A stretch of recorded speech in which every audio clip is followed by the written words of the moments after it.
श्रीगणेशाय नमः। अथ श्री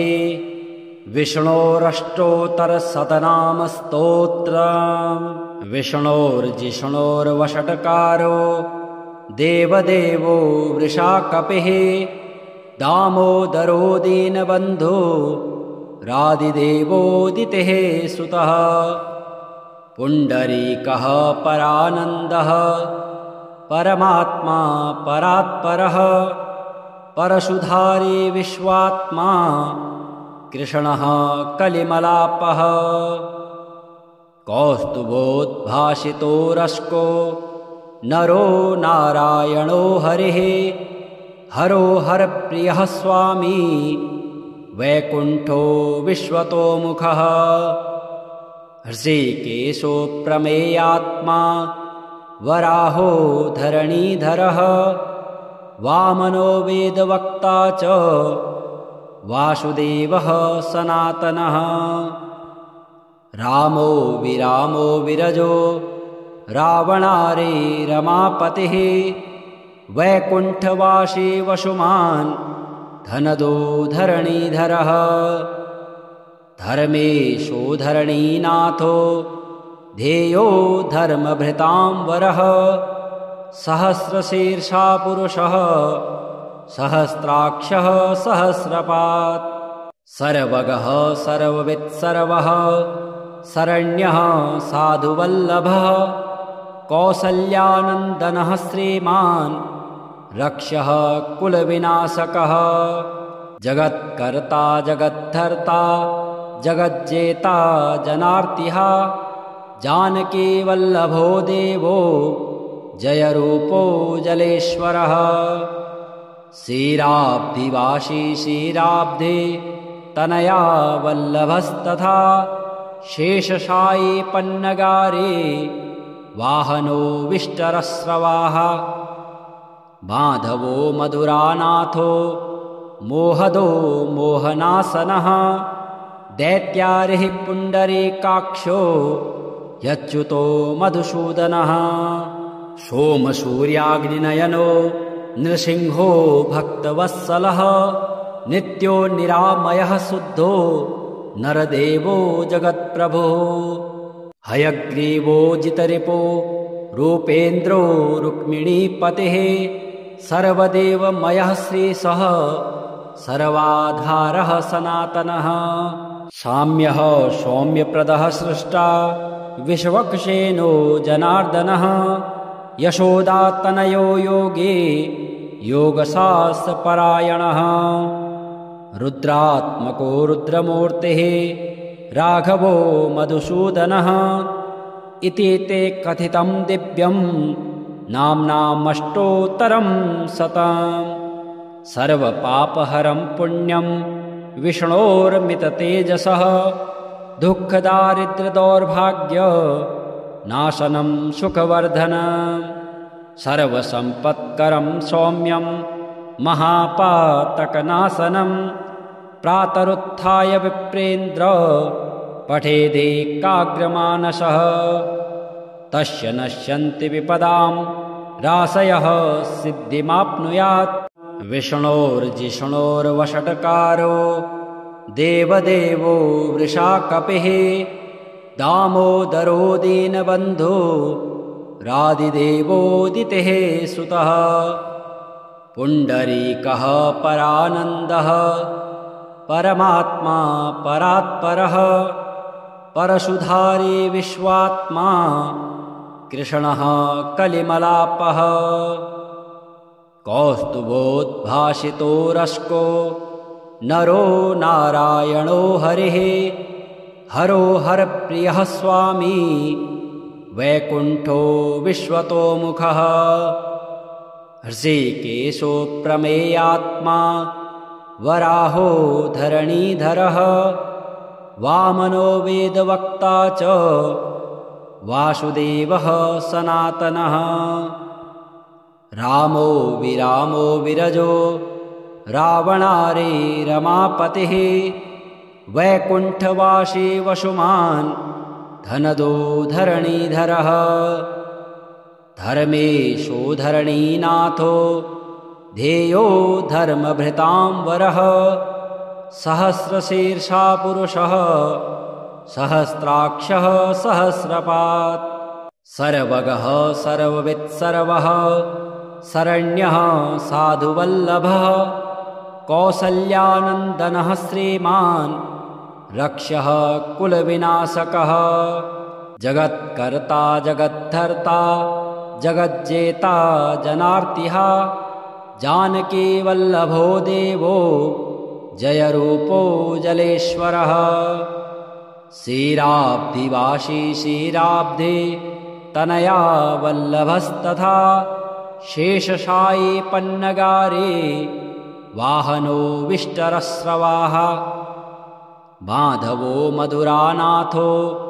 मोहदो मोहनासनः दैत्यारिः पुण्डरीकाक्षो यच्युतो मधुसूदनः सोमसूर्याग्निनयनो नृसिंहो भक्तवत्सलः नित्यो निरामयः शुद्धो नरदेवो जगत्प्रभुः हयग्रीवो जितरिपो रूपेन्द्रो रुक्मिणीपतिः सर्वदेवमयः श्रीशः सर्वाधारः सनातनः साम्यः सौम्यप्रदः सृष्टा विश्वक्सेनो जनार्दनः यशोदातनयो योगे योगशास्त्रपरायणः रुद्रात्मको रुद्रमूर्तिः राघवो मधुसूदनः इति ते कथितं दिव्यं नाम्नामष्टोत्तरं शतम् सर्वपापहरं पुण्यं विष्णोर्मिततेजसः दुःखदारिद्र्यदौर्भाग्य नाशनं सुखवर्धनं सर्वसम्पत्करं सौम्यं महापातकनाशनं प्रातरुत्थाय विप्रेन्द्र पठेदेकाग्रमानसः तस्य नश्यन्ति विपदां राशयः सिद्धिमाप्नुयात् विष्णोर्जिष्णोर्वषट्कारो देवदेवो वृषाकपिः दामोदरो दीनबन्धो रादिदेवोदितेः सुतः पुण्डरीकः परानन्दः परमात्मा परात्परः परशुधारी विश्वात्मा कृष्णः कलिमलापः कौस्तुभोद्भासितो रस्को नरो नारायणो हरिः हरो हरप्रियः स्वामी वैकुण्ठो विश्वतोमुखः हृषीकेशो प्रमेयात्मा वराहो धरणीधरः वामनो वेदवक्ता च वासुदेवः सनातनः रामो विरामो विरजो रावणारे रमापतिः वैकुण्ठवासी वसुमान् धनदो धरणीधरः धर्मेशो धरणीनाथो ध्येयो धर्मभृतां वरः सहस्रशीर्षा पुरुषः सहस्राक्षः सहस्रपात् सर्वगः सर्ववित् सर्वः शरण्यः साधुवल्लभः कौसल्यानन्दनः श्रीमान् रक्षः कुलविनाशकः जगत्कर्ता जगद्धर्ता जगज्जेता जनार्तिः जानकीवल्लभो देवो जयरूपो जलेश्वरः क्षीराब्धिवासी क्षीराब्धे तनया वल्लभस्तथा शेषशायी पन्नगारे वाहनो विष्टरस्रवाः माधवो मधुरानाथो मोहदो मोहनासनः दैत्यारिः पुण्डरीकाक्षो यच्युतो मधुसूदनः सोमसूर्याग्निनयनो नृसिंहो भक्तवत्सलः नित्यो निरामयः शुद्धो नरदेवो जगत्प्रभुः हयग्रीवो जितरिपो रूपेन्द्रो रुक्मिणीपतिः सर्वदेवमयः श्रीशः सर्वाधारः सनातनः साम्यः सौम्यप्रदः सृष्टा विश्वक्सेनो जनार्दनः यशोदातनयो योगे योगशास्त्रपरायणः रुद्रात्मको रुद्रमूर्तिः राघवो मधुसूदनः इति ते कथितं दिव्यं नाम्नामष्टोत्तरं शतम् सर्वपापहरं पुण्यं विष्णोर्मिततेजसः दुःखदारिद्र्यदौर्भाग्य नाशनं सुखवर्धनं सर्वसम्पत्करं सौम्यं महापातकनाशनं प्रातरुत्थाय विप्रेन्द्र पठेदेकाग्रमानसः तस्य नश्यन्ति विपदां राशयः सिद्धिमाप्नुयात् विष्णोर्जिष्णोर्वषट्कारो देवदेवो वृषाकपिः दामोदरो दीनबन्धो रादिदेवोदितेः सुतः पुण्डरीकः परानन्दः परमात्मा परात्परः परशुधारी विश्वात्मा कृष्णः कलिमलापः कौस्तुभोद्भासितो रस्को नरो नारायणो हरिः हरो हरप्रियः स्वामी वैकुण्ठो विश्वतोमुखः हृषीकेशो प्रमेयात्मा वराहो धरणीधरः वामनो वेदवक्ता च वासुदेवः सनातनः रामो विरामो विरजो रावणारे रमापतिः वैकुण्ठवासी वसुमान् धनदो धरणीधरः धर्मेशो धरणीनाथो ध्येयो धर्मभृतां वरः सहस्रशीर्षा पुरुषः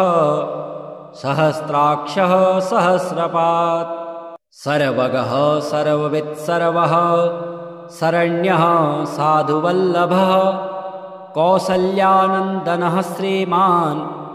रक्षः कुलविनाशकः जगत्कर्ता जगद्धर्ता जगज्जेता जनार्तिः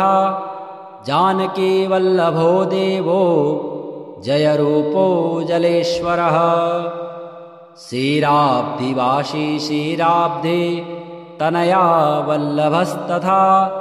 शेषशायी पन्नगारे वाहनो विष्टरस्रवाः माधवो मधुरानाथो मोहदो मोहनासनः दैत्यारिः पुण्डरीकाक्षो यच्युतो मधुसूदनः सोमसूर्याग्निनयनो नृसिंहो भक्तवत्सलः नित्यो निरामयः शुद्धो नरदेवो जगत्प्रभुः हयग्रीवो जितरिपो रूपेन्द्रो रुक्मिणीपतिः सर्वदेवमयः श्रीशः सर्वाधारः सनातनः साम्यः सौम्यप्रदः सृष्टा विश्वक्सेनो जनार्दनः यशोदातनयो योगे योगशास्त्रपरायणः रुद्रात्मको रुद्रमूर्तिः राघवो मधुसूदनः इति ते कथितं दिव्यं नाम्नामष्टोत्तरं शतम् सर्वपापहरं पुण्यं विष्णोर्मिततेजसः दुःखदारिद्र्यदौर्भाग्य नाशनं सुखवर्धनं सर्वसम्पत्करं सौम्यं महापातकनाशनं प्रातरुत्थाय विप्रेन्द्र पठेदेकाग्रमानसः तस्य नश्यन्ति विपदां राशयः सिद्धिमाप्नुयात् विष्णोर्जिष्णोर्वषट्कारो देवदेवो वृषाकपिः दामोदरो दीनबन्धो रादिदेवोदितेः सुतः पुण्डरीकः परानन्दः परमात्मा परात्परः परशुधारी विश्वात्मा कृष्णः कलिमलापः कौस्तुभोद्भासितो रश्को नरो नारायणो हरिः हरो हरप्रियः स्वामी वैकुण्ठो विश्वतोमुखः हृषीकेशो प्रमेयात्मा वराहो धरणीधरः वामनो वेदवक्ता च वासुदेवः सनातनः रामो विरजो रावणारे रमापतिः वैकुण्ठवासी वसुमान् धनदो धरणीधरः धर्मेशो धरणीनाथो ध्येयो धर्मभृतां वरः सहस्रशीर्षा पुरुषः सहस्राक्षः सहस्रपात् सर्वगः सर्ववित्सर्वः शरण्यः साधुवल्लभः कौसल्यानन्दनः श्रीमान् रक्षः कुलविनाशकः जगत्कर्ता जगद्धर्ता जगज्जेता जनार्तिः जानकीवल्लभो देवो जयरूपो जलेश्वरः क्षीराब्धिवासी क्षीराब्धे तनया वल्लभस्तथा शेषशायी पन्नगारे वाहनो विष्टरस्रवाः माधवो मधुरानाथो मोहदो मोहनासनः दैत्यारिः पुण्डरीकाक्षो यच्युतो मधुसूदनः सोमसूर्याग्निनयनो नृसिंहो भक्तवत्सलः नित्यो निरामयः शुद्धो नरदेवो जगत्प्रभुः हयग्रीवो जितरिपो रूपेन्द्रो रुक्मिणीपतिः सर्वदेवमयः श्रीशः सर्वाधारः सनातनः साम्यः सौम्यप्रदः सृष्टा विश्वक्सेनो जनार्दनः यशोदातनयो योगे योगशास्त्रपरायणः रुद्रात्मको रुद्रमूर्तिः राघवो मधुसूदनः इति ते कथितं दिव्यं नाम्नामष्टोत्तरं शतम् सर्वपापहरं पुण्यं विष्णोर्मिततेजसः दुःखदारिद्र्यदौर्भाग्य नाशनं सुखवर्धनं सर्वसम्पत्करं सौम्यं महापातकनाशनं प्रातरुत्थाय विप्रेन्द्र पठेदेकाग्रमानसः तस्य नश्यन्ति विपदां राशयः सिद्धिमाप्नुयात् विष्णोर्जिष्णोर्वषट्कारो देवदेवो वृषाकपिः दामोदरो दीनबन्धो रादिदेवोदितेः सुतः पुण्डरीकः परानन्दः परमात्मा परात्परः परशुधारी विश्वात्मा कृष्णः कलिमलापः कौस्तुभोद्भासितो रश्को नरो नारायणो हरिः हरो हरप्रियः स्वामी वैकुण्ठो विश्वतोमुखः हृषीकेशो प्रमेयात्मा वराहो धरणीधरः वामनो वेदवक्ता च वासुदेवः सनातनः रामो विरजो रावणारे रमापतिः वैकुण्ठवासी वसुमान् धनदो धरणीधरः धर्मेशो धरणीनाथो ध्येयो धर्मभृतां वरः सहस्रशीर्षा पुरुषः सहस्राक्षः सहस्रपात् सर्वगः सर्ववित्सर्वः शरण्यः साधुवल्लभः कौसल्यानन्दनः श्रीमान् रक्षः कुलविनाशकः जगत्कर्ता जगद्धर्ता जगज्जेता जनार्तिः जानकीवल्लभो देवो जयरूपो जलेश्वरः क्षीराब्धिवासी क्षीराब्धे तनया वल्लभस्तथा शेषशायी पन्नगारे वाहनो विष्टरस्रवाः माधवो मधुरानाथो मोहदो मोहनासनः दैत्यारिः पुण्डरीकाक्षो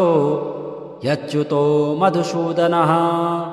सोमसूर्याग्निनयनो नृसिंहो भक्तवत्सलः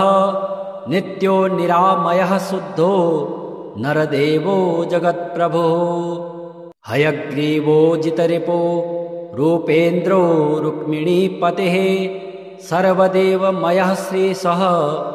सर्वाधारः सनातनः साम्यः सौम्यप्रदः सृष्टा विश्वक्सेनो जनार्दनः यशोदातनयो योगे योगशास्त्रपरायणः रुद्रात्मको रुद्रमूर्तिः राघवो मधुसूदनः इति ते कथितं दिव्यं नाम्नामष्टोत्तरं शतम् सर्वपापहरं पुण्यं विष्णोर्मिततेजसः दुःखदारिद्र्यदौर्भाग्य नाशनं सुखवर्धनं सर्वसम्पत्करं सौम्यं महापातकनाशनं प्रातरुत्थाय विप्रेन्द्र पठेदेकाग्रमानसः तस्य नश्यन्ति विपदां राशयः सिद्धिमाप्नुयात् विष्णोर्जिष्णोर्वषट्कारो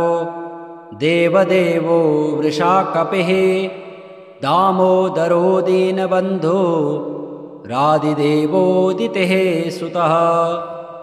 पुण्डरीकः परानन्दः परमात्मा परात्परः परशुधारी विश्वात्मा कृष्णः कलिमलापः कौस्तुभोद्भासितो रस्को नरो नारायणो हरिः हरो हरप्रियः स्वामी वैकुण्ठो विश्वतोमुखः हृषीकेशो प्रमेयात्मा वराहो धरणीधरः वामनो वेदवक्ता च वासुदेवः सनातनः रामो विरामो विरजो रावणारे रमापतिः वैकुण्ठवासी वसुमान् धनदो धरणीधरः धर्मेशो धरणीनाथो ध्येयो धर्मभृतां वरः सहस्रशीर्षा पुरुषः सहस्राक्षः सहस्रपात् सर्वगः सर्ववित्सर्वः शरण्यः साधुवल्लभः कौसल्यानन्दनः श्रीमान् रक्षः कुलविनाशकः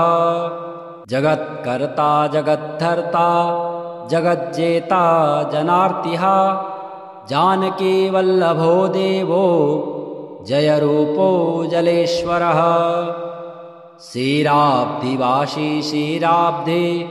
तनया वल्लभस्तथा शेषशायी पन्नगारे वाहनो विष्टरस्रवाः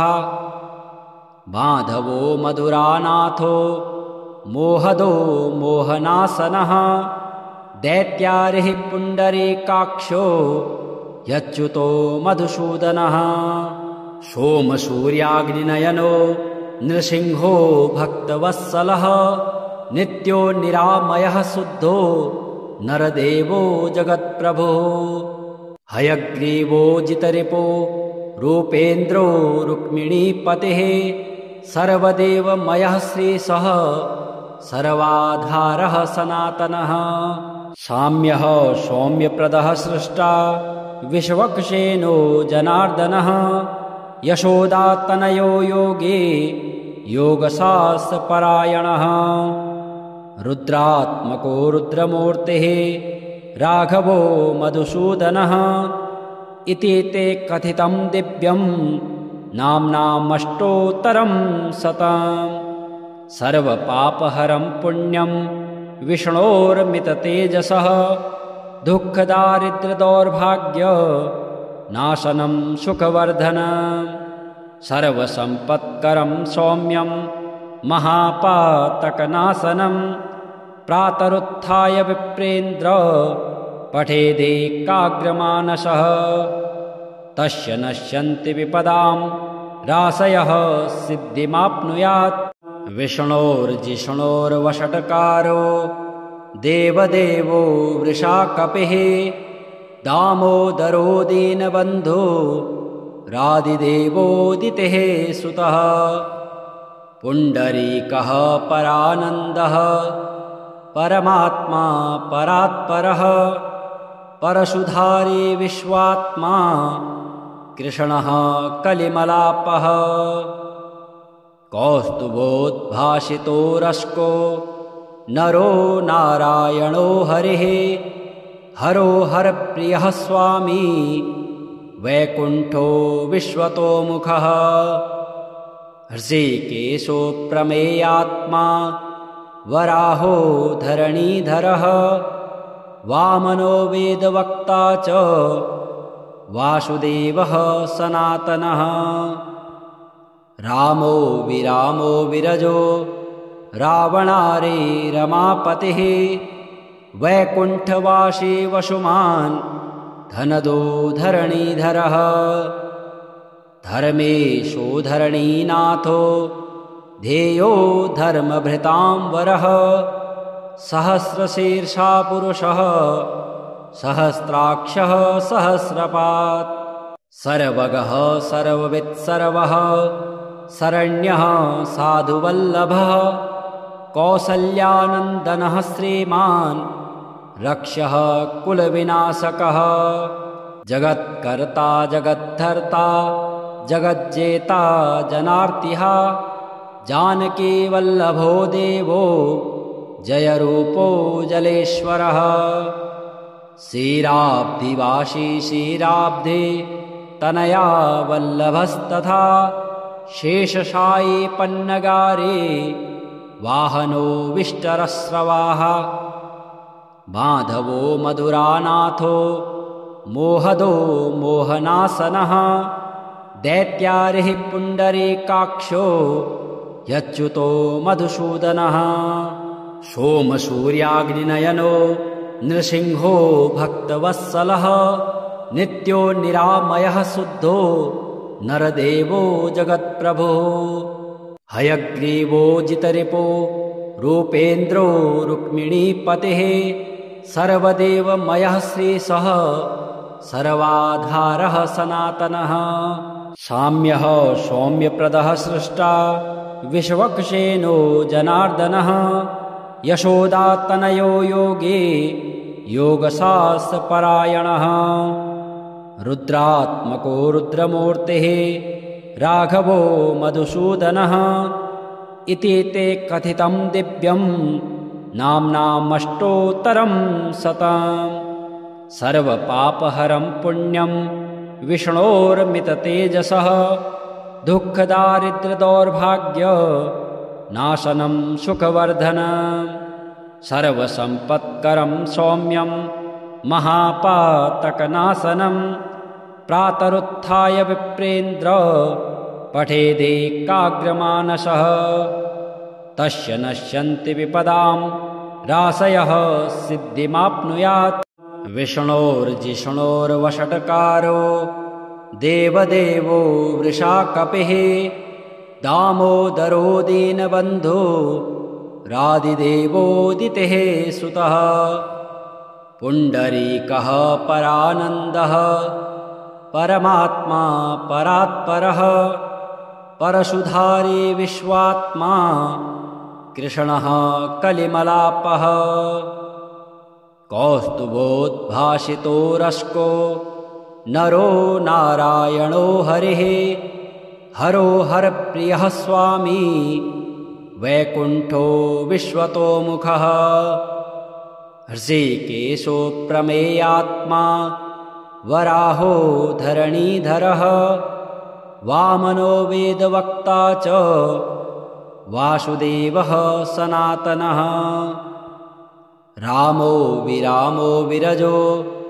रावणारे रमापतिः वैकुण्ठवासी वसुमान् धनदो धरणीधरः धर्मेशो धरणीनाथो ध्येयो धर्मभृतां वरः सहस्रशीर्षा पुरुषः सहस्राक्षः सहस्रपात् सर्वगः सर्ववित् सर्वः शरण्यः साधुवल्लभः कौसल्यानन्दनः श्रीमान् रक्षः कुलविनाशकः जगत्कर्ता जगद्धर्ता जगज्जेता जनार्तिः जानकीवल्लभो देवो जयरूपो जलेश्वरः क्षीराब्धिवासी क्षीराब्धे तनया वल्लभस्तथा शेषशायी पन्नगारे वाहनो विष्टरस्रवाः माधवो मधुरानाथो मोहदो मोहनासनः दैत्यारिः पुण्डरीकाक्षो यच्युतो मधुसूदनः सोमसूर्याग्निनयनो नृसिंहो भक्तवत्सलः नित्यो निरामयः शुद्धो नरदेवो जगत्प्रभुः हयग्रीवो जितरिपो रूपेन्द्रो रुक्मिणीपतिः सर्वदेवमयः श्रीशः सर्वाधारः सनातनः साम्यः सौम्यप्रदः सृष्टा विश्वक्सेनो जनार्दनः यशोदातनयो योगे योगशास्त्रपरायणः रुद्रात्मको रुद्रमूर्तिः राघवो मधुसूदनः इति ते कथितं दिव्यं नाम्नामष्टोत्तरं शतम् सर्वपापहरं पुण्यं विष्णोर्मिततेजसः दुःखदारिद्र्यदौर्भाग्य नाशनं सुखवर्धनं सर्वसम्पत्करं सौम्यं महापातकनाशनं प्रातरुत्थाय विप्रेन्द्र पठेदेकाग्रमानसः तस्य नश्यन्ति विपदां राशयः सिद्धिमाप्नुयात्।